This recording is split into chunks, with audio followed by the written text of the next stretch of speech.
সাধু সন্ন্যাসীরা ঈশ্বর সম্পর্কে কিছু ভুল তথ্য দিয়ে থাকেন।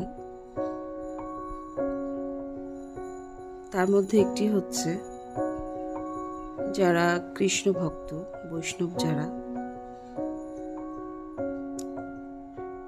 তারা কি বলে থাকেন যে কৃষ্ণ ভগবান আর বাদ বাকি সবাই দেবদেবী,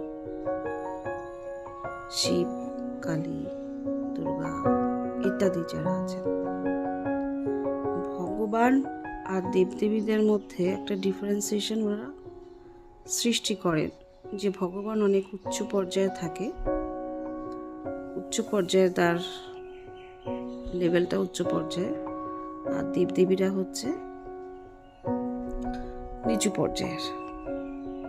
এবং নাম্বার 2 হচ্ছে,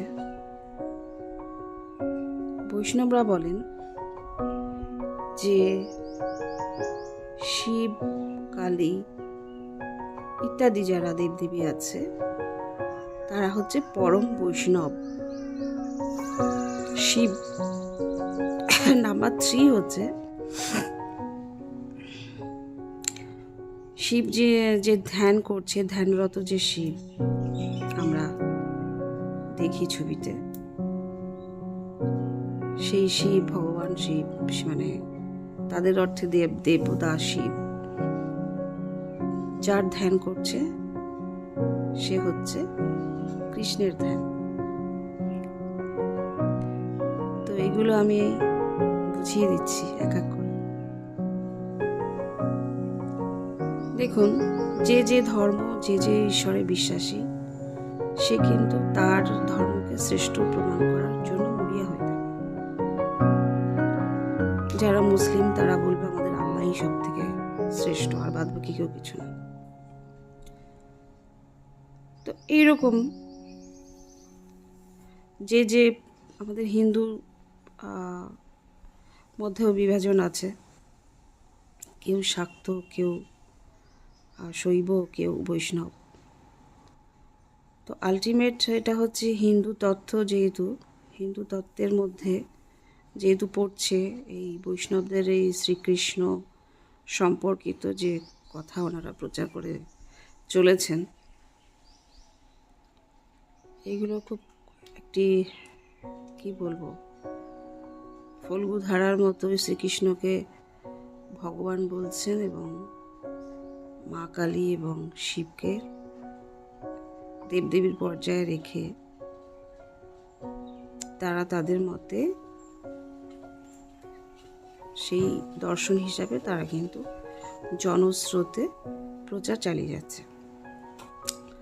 তো যারা শিবকে ভালোবাসেন, যারা মা কালীকে ভালোবাসেন, তারা কিন্তু এই তত্ত্বটাকে মেনে নিতে পারেন না। কিন্তু তাদের মধ্যে যে ভিতরের যে না মানা পরিস্থিতি এবং বাইরে তাদের বৈষ্ণবদের যে কিছু কথা, দুই একটা সেন্টেন্স, এইগুলোর বিরুদ্ধেও তারা কথা বলা পছন্দ করে না, অথবা কথা খুঁজে পান না। তো আমি তাদের পক্ষ হয়ে বলছি,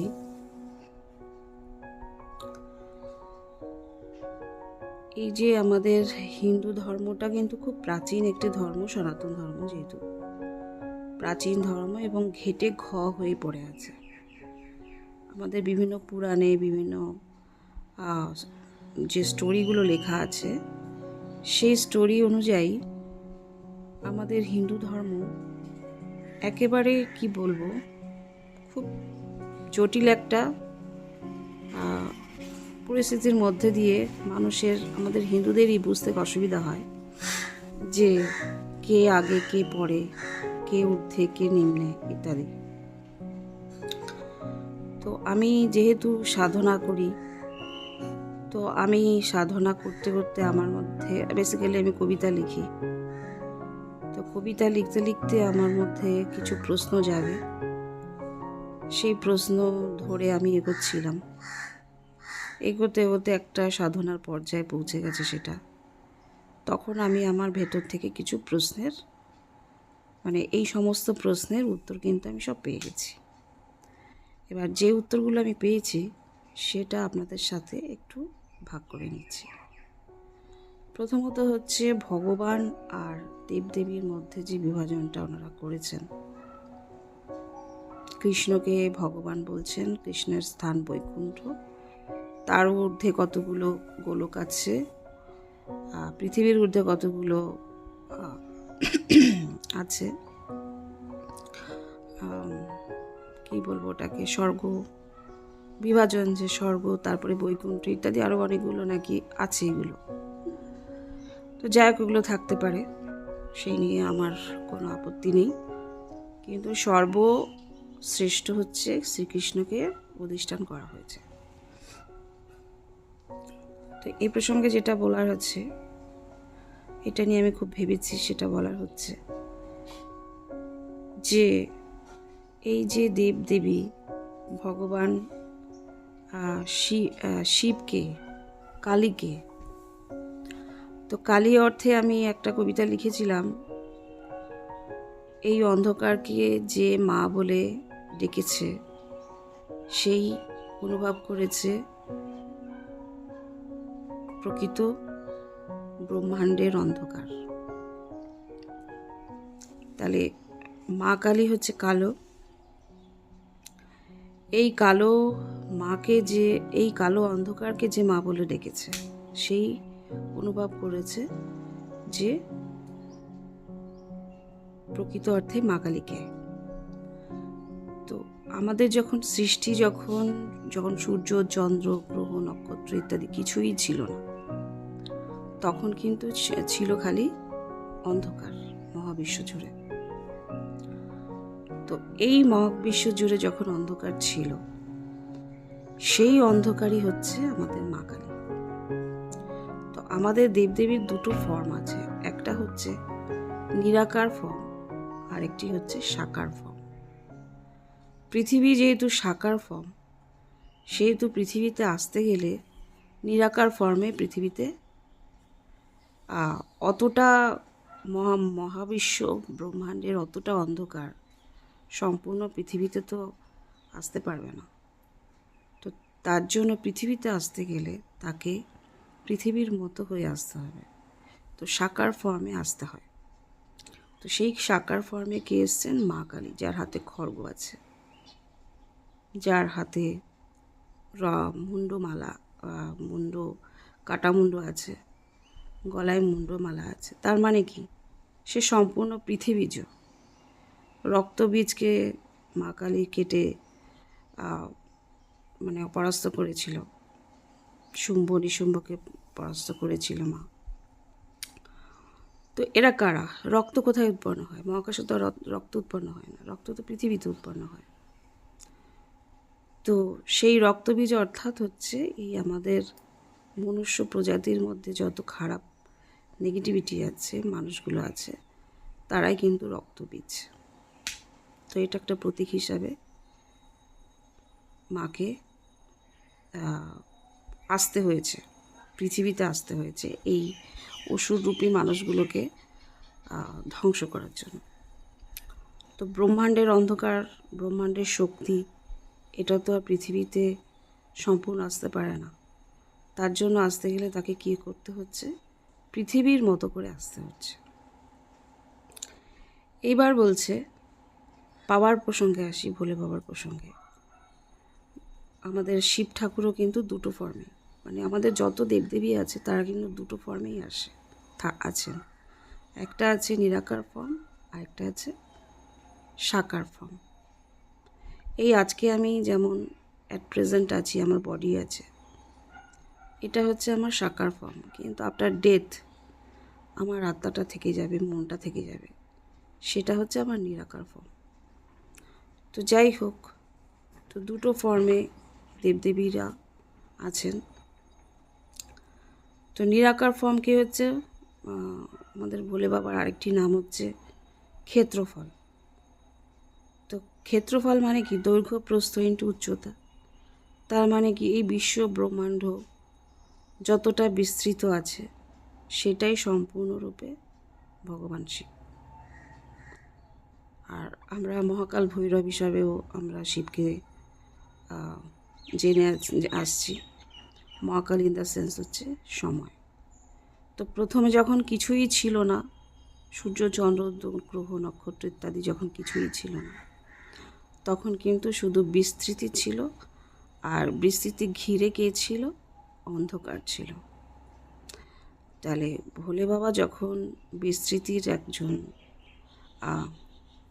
দেবতা, আর মা কালী হচ্ছে অন্ধকারের দেবতা, তাহলে বিস্তৃতি জুড়ে কে ছিল? অন্ধকার ছিল। তো এই যে যেখানে বিস্তৃতি সেখানেই অন্ধকার, তখন কিন্তু সময় উৎপন্ন হয়নি, মানে কোনো সৃষ্টি উৎপন্ন হয়নি, সময় কিন্তু তখন উৎপন্ন হয়নি। এটা পরে আসছে, এটা একটা অন্য ভিডিওয়ে চলে আসবে। তো বিস্তৃতির সাথে কে যুক্ত হয়ে আছে? অন্ধকার যুক্ত হয়ে আছে। এবার অনেকেই বলেন শিবকে অর্ধনারীশ্বর। কেন বলে? এটা হচ্ছে তার বিশ্লেষণ, যে যেখানে বিস্তৃতি সেখানেই অন্ধকার। সুতরাং বিস্তৃতির মধ্যেই অন্ধকার বিরাজ করে। দুজনেই অঙ্গাঙ্গী, দুজনেই কিন্তু সমপর্যায়ের। তো এইটা হচ্ছে নিরাকার ফর্মে গেল। এবার সাকার ফর্মে কি হচ্ছে? ভোলে বাবার ওরকম পৃথিবীর মতো করে পৃথিবীতে জন্ম হয়েছে। সে কৈলাসে আছে, শ্মশানে আছে। তো সেইখানে এই যে সম্পূর্ণ ভোলে বাবার যে যে আমাদের যে নিরাকার যে ফর্মটা, নিরাকার ফর্মের সামান্য শক্তি আমাদের এই সাকার ফর্মে এই ভোলে বাবার মধ্যে আছে। নিরাকার ফর্মে যে মা, তারও সামান্য শক্তি মা কালীর মধ্যে আছে, যখন ওনারা জীবিত ছিলেন আর কি। তো আফটার ডেথ তাদের কি হয়েছে? আফটার ডেথে তাদের কিন্তু আবার তারা নিরাকার ফর্মে চলে গেছে। তার মানে কি? তাদের মধ্যে কিন্তু আবার সেই নিরাকার ফর্মটা চলে এসছে, মানে সেই শক্তিটা চলে এসছে। এবার কথা প্রসঙ্গে বলতেই হয়, অনেকে বলেন যে মানুষের শরীরে ভগবান মা আসে না, বাবা আসে না, ইত্যাদি আসে না। এটা আমি প্রশ্ন করেছিলাম, কিন্তু আমি উত্তর পেয়েছি যে আসে। সামান্য অংশ হলেও ভগবানের কিন্তু তার শক্তিটা মানুষের মধ্যে আসে। এবার অতটা ঈশ্বর আসতে পারে না, অতটা শক্তি আসতে পারে না। আসে কি? সামান্য অংশ, খুবই সামান্য অংশ, কিন্তু আসে। এবার আসছি, তাহলে কি হলো? শ্রীকৃষ্ণ কবে জন্মেছে? শ্রীকৃষ্ণকে তো ওরা ভগবান বলছে, সবার উপরে রেখেছে। তাহলে সাকার ফর্মে কে হলো? সাকার ফর্মে বাবা মা আসলো। তারপরে আমরা দেখেছি শ্রীকৃষ্ণের আমরা অবতার রূপে দেখছি। কার অবতার? বিষ্ণুর অবতার। বিষ্ণুকে কি বলা হয়? সৃষ্টির পালনকর্তা। এগুলো বুঝতে হবে কেন বলা হচ্ছে, হয়তো বিশ্লেষণ করে বলা নেই, কিন্তু এই শব্দগুলো আছে। সৃষ্টির পালনকর্তা কি? বাবা মা, অর্থাৎ ভোলে বাবা এবং মা কালী, এরা হচ্ছে যোগ এবং যোগিনী। যোগ এবং যোগিনীর মধ্যে যখন সম্ভোগ হয়, তখন কিন্তু সৃষ্টি উৎপন্ন হয়, মানে 64 যোগিনী উৎপন্ন হয়, 64 যোগ উৎপন্ন হয়। এরাই কিন্তু পুরো ব্রহ্মাণ্ড জুড়ে আরও অনেক অনেক পৃথিবী আছে। সমস্ত পৃথিবীর মধ্যে তারাই কিন্তু এই মানুষ ফর্মে হোক, কি মানুষের উন্নত ফর্মে হোক, কি নিয়ান্ডারথাল ফর্মে হোক, এখনও পর্যন্ত তারা হাত থাকলেও থাকতে পারে, আছে আর কি, আমার ধারণায় আছে। এবার ঘটনা হচ্ছে যে কি হলো, তাহলে আমরা দেখেছি যে বিষ্ণুর অবতার 10টা অবতার, সেই 10ম অবতারের শেষ অবতার হচ্ছে কল্কি অবতার। তার আগে যে অবতার হয়েছে সেটা হচ্ছে শ্রীকৃষ্ণ। তাহলে তার আগে তো দেবদেবতার লড়াই হয়েছে, সমুদ্র মন্থন হয়েছে। সমুদ্র মন্থন হয়ে নারায়ণ কচ্ছপ যে কুর্ম যে অবতারটা, মৎস্যর পরে যে কুর্ম অবতার, সেই কচ্ছপ রূপে আর কি সমুদ্র মন্থনের যে পর্বত ছিল সেই পর্বতে তলাবস্থান করেছিলেন।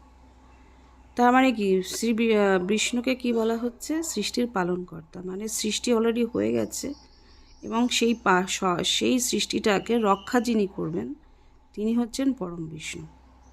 যেমন সমুদ্র মন্থনের সময় কি উঠে এসেছিল, গাছ উঠে এসেছিল, লক্ষ্মী উঠে এসেছিলেন, মানে বিভিন্ন অপ্সরা উঠে এসেছিলেন, তার মধ্যে লক্ষ্মী একজন অপ্সরা। তো তার মানে কি, তার আগে তাহলে দেবতা এবং অসুরদের মধ্যে কিন্তু মন্থন হচ্ছিল। অসুররা বাসুকী নাগের প্রথমটা ধরেছিল, মানে মাথার অংশটা, দেবতারা লেজটা অংশ ধরেছিল। তো যাই হোক, এইভাবে তার মানে কি অলরেডি মানুষ প্রজাতি উৎপন্ন ছিল। তো সেক্ষেত্রে এই যে সৃষ্টিগুলো হয়েছে, এই সৃষ্টির মধ্যে কিন্তু অলরেডি মানুষ উৎপন্ন হয়েছে, রক্ত উৎপন্ন হয়েছে, মানে অসুরের রক্ত উৎপন্ন হয়েছে। এরপর দেখা যাচ্ছে কি শেষ যিনি অবতার আর কি বিষ্ণুর, সেই শেষ অবতার হচ্ছে শ্রীকৃষ্ণ। তো শ্রীকৃষ্ণর আগে কে ছিলেন? রাম ছিলেন। আমরা রামকে দেখেছি ভগবান শিবের আরাধনা করতেন। আমরা রামকে দেখেছি দুর্গার শরৎকালে যে পুজোটা হয়, রামকে বধ করার জন্য দুর্গার আরাধনা করতেন। তার মানে কি দুর্গা অর্থাৎ কি মায়ের আরেকটি রূপ আর কি। তো সেই ফর্মগুলো কিন্তু অলরেডি প্রেজেন্ট ছিল। এগুলো হচ্ছে প্রমাণ, আমাদের পুরাণের মধ্যেই আছে, এগুলো আমাদের বুঝে নিতে হবে। এরপরে কি হচ্ছে, তাহলে কৃষ্ণ কখন এসছে? রামের পরবর্তী যুগে এসছে। তাহলে শ্রীকৃষ্ণর অবস্থানটা তাহলে বুঝে নিতে হবে যে কে ভগবান আর কে দেবদেবী, আর ভোলে বাবা কার তপস্যা করে। নমস্কার। এরপরে আরও অন্য একটা ভিডিও নিয়ে আসবো। আশা করি আপনাদের ভালো লেগেছে এবং সঠিক তথ্যটা আপনারা জানতে পেরেছেন। আপনারা সাধনায় আসুন, দেখবেন আপনাদের সমস্ত প্রশ্নের উত্তর, কোনো গ্রন্থ লাগবে না, আপনারা নিজেরাই স্বয়ং একটি গ্রন্থ তৈরি হয়ে যাবেন। ধন্যবাদ।